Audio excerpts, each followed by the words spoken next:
I'm sorry? Our accelerator's stuck. We're going to 120, Mission Gorge. Mark was trying to brake, but the car wasn't slowing down. We're in trouble. We can't, there's no brake. Okay. In freeway half mile. We're approaching intersection. Hold on. Pray. Okay. Oh, shoot. Oh. Okay. Hello? Mga kapatid, magandang umaga po dyan sa ibang bansa at magandang gabi naman dito sa Pilipinas. Itong nasa harapan ko ay laman loob ng isang manual transmission. Meron po kasing nagtanong sa atin, isang subscriber natin. Ang tanong po niya ay kailan daw po ba dapat magpalit or mag-change oil ng manual transmission. Kasama na rin yung differential oil. O, yun yung gear oil. So sa mga Isuzu models, karamihan ng kanilang mga manual transmission ang ginagamit nila ay yung engine oil. Hindi naman lahat, meron din gumagamit ng gear oil. So yung ibang mga models ng mga sasakyan na manual transmission, gear oil po talaga ang ginagamit. At nandoon naman sa kanilang booklet, doon sa kanilang manual, kung anong langis ang dapat gamitin, kung anong klaseng gear oil. Ngayon mga kapatid, itong manual transmission na nasa harapan ko ngayon, tatanungin ko kayo, kapag po ba in-start mo na ang engine mo at inilagay mo sa neutral ang iyong kambyo, ito po bang mga gears na ito ay nakahinto din? Kasi yan ang maraming sinasabi ng ibang mga nagko-comments po sa akin dito na sa manual transmission daw kapag nakalagay sa neutral ay hindi daw po umiikot itong mga gears na to. Yon. Pero mga kapatid, nagkakamali po sila. Kasi po ang isang manual transmission, once na start mo na ang engine mo, lahat po ito ay umiikot na. Naka-neutral ka nga lang, kaya hindi naka-engage itong output shaft. So pag nilagay mo sa neutral, mga kapatid, umiikot lahat ng gears, ayan. Pero hindi umiikot itong output shaft. So once na pag nag-start ka ng makina mo, itong main drive, no, ito yung pinaka-input shaft, itong main drive, nakakabit na yan doon sa clutch lining. At yung clutch lining naman, iniipit ng flywheel at ng pressure plate. So once na umi-start ang makina mo, umiikot na to. Kasi umiikot na yung flywheel. Okay? Ihinto lang to kapag inapakan mo yung clutch. Kasi pag inapakan mo yung clutch, hihiwalay yung lining doon sa flywheel at kasi yung pressure plate, umaangat yun eh. So ngayon, doon lang yung time na hindi iikot itong main drive. Kaya hindi rin iikot itong mga gears na to. Pero, mga kapatid, once na i-start mo na engine mo, umiikot na yan, iikot na lahat to. So, ano ang gusto kong ipaliwanag po sa inyo? Mga kapatid, kung paano umiikot ang engine mo, yung loob ng makina mo, yung sigunyal, yung camshaft, yung crankshaft, lahat, mga piston, nagbababa taas yan, ganun din naman nagtatrabaho, umiikot itong lahat ng gears na to.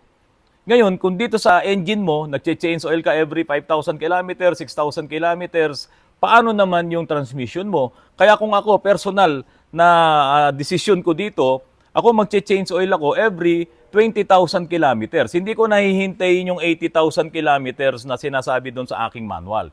Ngayon mga kapatid, ganun din naman sa automatic transmission.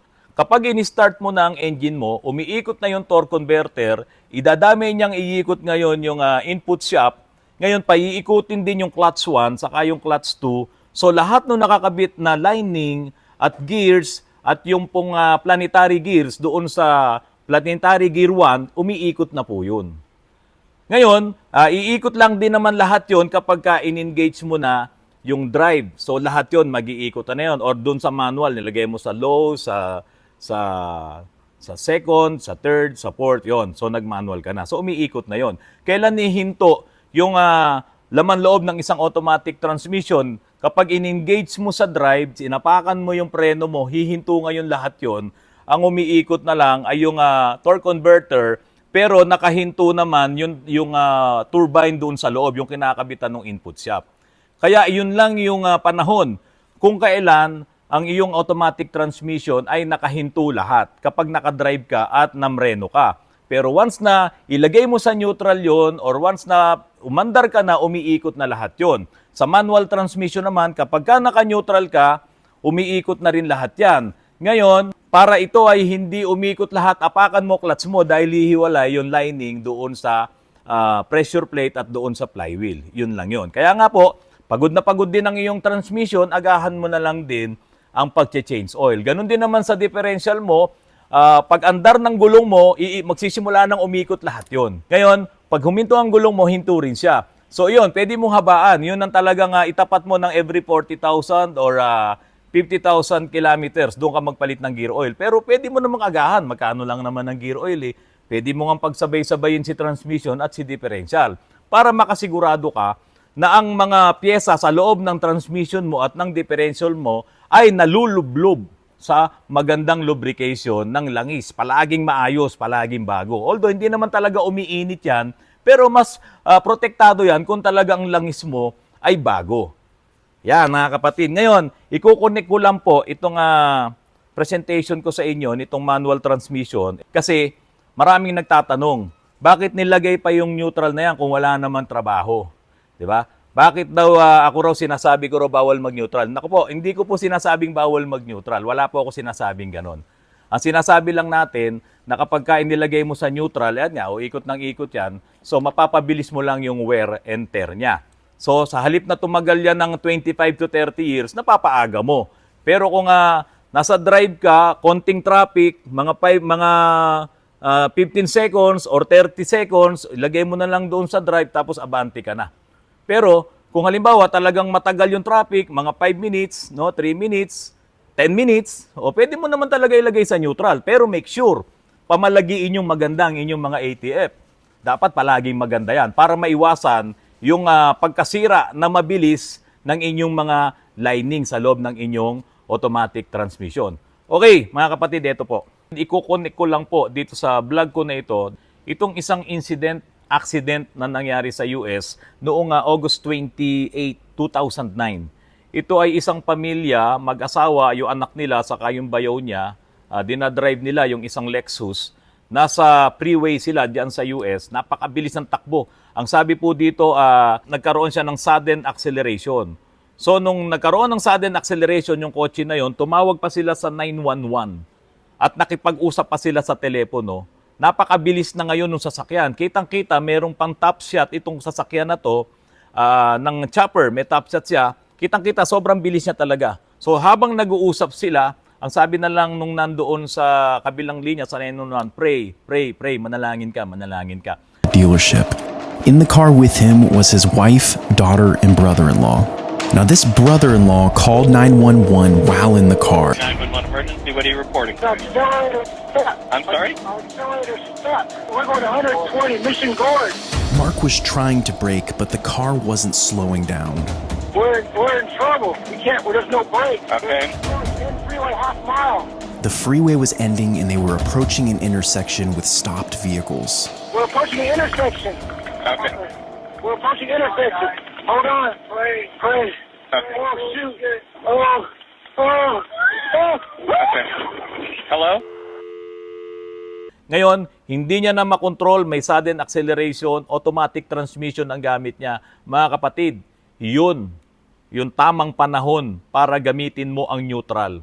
Dahil kung nag-wild na ang engine mo at talagang napakataas na ng RPM mo at nandoon pa yan sa drive, hindi mo talaga makokontrol yan. Kahit gaano kalakas ang preno mo, hindi mo basta-basta maipepreno yan.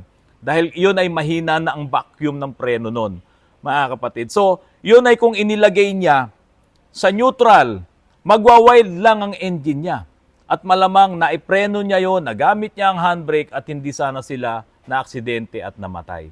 So ito, lumaki yung kaso na to. Ang nakalagay nga dito ay 2.3 billion. No? Mistake, sabi daw po sa Toyota.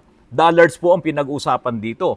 At nagkaroon pa po ito ng maraming recalls noong 2009 at 2010. Dito po sa problem ng Toyota, ng Lexus, at meron din yata nga nasingit na mga Prius model dito. Yung floor mats daw, umipit yung accelerator. Pwede po talaga yon. Or pwede rin naman nagkaroon ng sudden acceleration talaga, nagkaroon ng problema yung engine ng Toyota.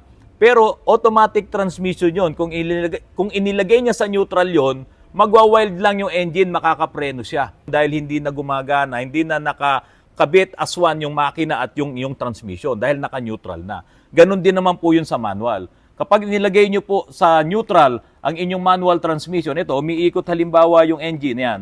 Umiikot yung flywheel. Pero hindi na umiikot itong output siya, papunta na to sa propeller. Papunta na yan sa mga gulong. So mga kapatid, doon sa nagtatanong na ano ang trabaho ng neutral, isa po yun sa pinaka-importanting trabaho ng neutral. At totoo pong nangyari na nag-wild ang engine, umipit ang accelerator, hindi niya na makontrol ngayon yung kanyang sasakyan. Dahil sobrang bilis na, 120 kilometers per hour or 120 miles per hour yung takbo. Hindi mo na makontrol, ilagay mo sa neutral. Isang ganun mo lang yon. Okay, magwa-wild lang ang engine at unti-unti ka nang hihinto kapag ka iyong ibinrake ang iyong sasakyan. So yan mga kapatid, bigyan nyo rin ng komento nyo yung nangyari dito, kung ano ba talaga sa paningin nyo ang nangyari at namatay nga yung 4. Ngayon mga kapatid, sasagutin ko pa tong tanong na isa. Ito po ay tanong sa atin ni Vivid Self K5. Yan. Ang tanong naman niya, sabi niya, Auto Rands, sana mapinyo itong tanong ko. Kunyari lang, kunyari lang, namamatay ang battery or alternator at namatay din ang engine habang nasa biyahe. Namatay ang battery, namatay ang alternator, namatay ang engine. Napakamalas na, no? Doon pa lang, makikita nyo na yung kamalasan.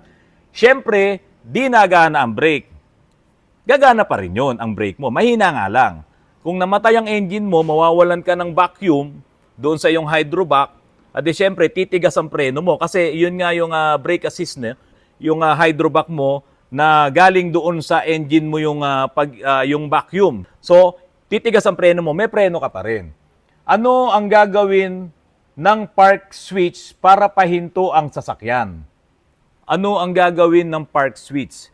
Siguro ito po yung sinasabi niya na electric parking brakes. Yung kasing electric parking brakes, meron siyang parang switch nga na hinihila ka at idinidiin ka. So ano ang gagawin daw nung park switch, no, electric parking brake? Walang dadaloy na kuryente sa park switch. Wala daw dadaloy na kuryente sa park switch kasi sabi nga niya, namatay yung battery. Tama nga naman, walang dadaloy na kuryente sa park switch para pahintuin ang sasakyan. At yung motor na nagpapagana sa park switch, kasi yung park switch nga na, may motor yan eh. Yung mga makabagong electric park switch ngayon, pinapagana ng motor yung sabihin na natin rear brakes mo kung doon nakakabit yung electric parking brakes na yon. So tama nga naman siya, walang magpapaikot doon sa motor kasi patay ang engine, namatay ang battery. Kung patay ang engine, buhay ang battery, meron, 'di ba? Merong magpapagana doon sa electric parking brakes kasi may battery ka eh. Ngayon, namatay ang alternator, walang problema. Basta ang importante, may voltahe or may kuryente yung battery mo, gagana pa rin ang iyong electric parking brakes kasi buhay pa ang system mo. So para sa iyo, Sir Vivid Self K5, hindi naman kasi pwedeng namatayan ka ng battery. Kasi sa mga modelong mga sasakyan ngayon na gumagamit ng electric parking brakes, kapag ka talagang may problema ang baterya mo or hindi nagkakarga ang alternator mo, magche-check engine yan. Hindi mo nga ma-start eh. Yun nga lang ibang mga design ng mga Starex eh. Nung humina na yung battery, wala na, hindi na ma-start. Nung nagkaroon ng problema sa alternator, nag-check engine na. So may warning ka na. Ngayon, sabi pa niya rito, nangyari na sa akin yan, sabi niya ganon. Habang nasa C5 bridge, buti na lang meron akong manual handbrake, nagawa kong mapahinto ang sasakyan. So ngayon, mga kapatid, itong sa kanya, hindi pa to equipped ng electric parking brakes. Kaya nga siya may manual handbrake. Sir Vivid Self K5, hindi po pwedeng mangyari na mamamatay ang baterya mo. Pero, ito po, sa mga merong ganitong sasakyan na mga modelo na, pwede kasing ang mangyayari, nagpagawa kayo ng sasakyan, nagpakabit kayo ng battery nyo, at napakamalas yung bateryang ibinigay sa inyo, nagkaroon ng problema. Pwedeng nasira siya, bago, malakas, pero nasira, nagkaroon ng internal problem doon sa baterya, nawalan ng koneksyon doon sa dalawa niyang terminal, kung saan doon mo masusukat yung voltahe, namatay ang alternator, siyempre mamamatay ang engine mo at mawawalan din ng current flow doon sa system mo para paikutin yung mga motor. So hindi gagana yung mga motor at hindi ngayon gagana ang iyong electric parking brakes. Pero meron ka pa ring preno, mga kapatid, dahil meron kang brake pedal. Ngayon, kung sobrang bilis mo, talagang titibayan mo na lang yung dibdib mo dyan, mga kapatid. Titibayan mo at aapakan mo talaga ng todo ang iyong pedal ng preno. Meron pang isa. Nung pinalitan ka ng battery, in-install yung bagong battery, maluwag yung mga terminals, at nung umaandar ka na, napa-start mo, okay, bago yung battery, napa-start mo, or kung halimbawa, nagpagawa ka, hindi nahigpitan yung mga terminals ng battery, nung bumabiyahe ka na, nabunot yung isa dahil pwedeng nasaldak na matindi, nalubak na matindi, nabunot yung mga wires, namatay ang alternator, namatay ang engine, magkakaproblema ka. So, pwedeng mangyari nga po yung sinasabi mo. Pero bihirang-bihirang mangyari yan, yung mga ganyan, na nabunot or talagang aksidente na lang talaga. So sabi niya rito, nagawa kong mapahinto ang sasakyan habang dead ang engine sa pababa ng bridge na hindi ko nabangga yung sasakyan sa aking harapan. Kaya sana maisip ng mga car manufacturer na sana wag nilang tanggalin ang mga bagay na magbigay ng physical control ng driver over the vehicle. Hindi naman po nila talaga tinanggal yung bagay na yon. Kung mangyayari po yung sinasabi ni Sir Vivid Self K5 na yun nga, namatay yung battery, namatay yung alternator, no? Ito na po mga kapatid, dapat talaga bago kayo aalis sa inyong bahay at kayo'y magbabiyahe, unahin nyo na manalangin palagi. Dahil ito, kamalasan to eh. Di ba? Namatay yung battery mo.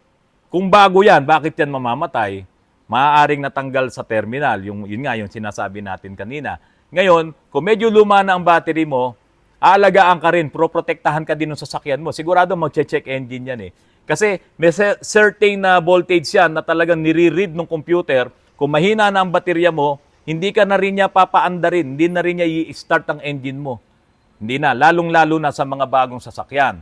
Ngayon, yung mga lumang sasakyan, wala kang problema kasi nandiyan ang handbrake mo, ano? Gagana't gagana ang preno mo kahit na mawalan ka ng baterya or kahit na mamatay ang engine mo. Yun nga lang, mahirap po talagang apakan, mabigat ang pedal kapag po hindi gumagana yung brake assist, no, yung vacuum ng yung hydrovac.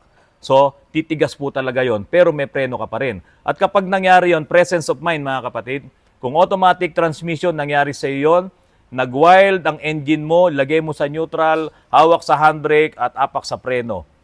Okay, kung halimbawa naman, namatay ang engine mo, mabilis ang takbo mo, hawak sa handbrake, apak sa pedal, sa preno at sa manibela. Kasi pwede ngayong pag yan ay inapakan mo ng todo, nako, magpapaikot-ikot ka doon sa kalye at maaaksidente ka. Nako, napakadelikado rin po. Kaya po mga kapatid, palagi niyong i-maintain ang inyong mga sasakyan. Hindi po pwedeng, okay, wala namang nagiging problema. Yung po palang kable ng handbrake mo, mahina na. Kapag binigla mo ng hila, putol. Di siyempre, wala rin magliligtas sa'yo. Kung nangyari nga itong mga ganitong sinasabi nitong si Sir Vivid Self K5. So, yun po mga kapatid, feel free po na mag-comments dito po sa vlog ko na to para po yung lahat na makababasa ng mga subscribers ko po nitong vlog na to, yung makakapanood na to, ma-share nyo po yung mga inputs nyo para makatulong po sa karamihan ng ating mga kababayan dito sa Pilipinas at sa ibang bansa. Mga kapatid, magandang gabi po sa inyong lahat. Maraming salamat po at patuloy pong tumataas ang subscribers po ng aking channel. Mahal na mahal ko po kayo dahil sa inyo pong panunood ng aking mga vlogs. Salamat po ng marami. Magandang gabi po sa inyong lahat.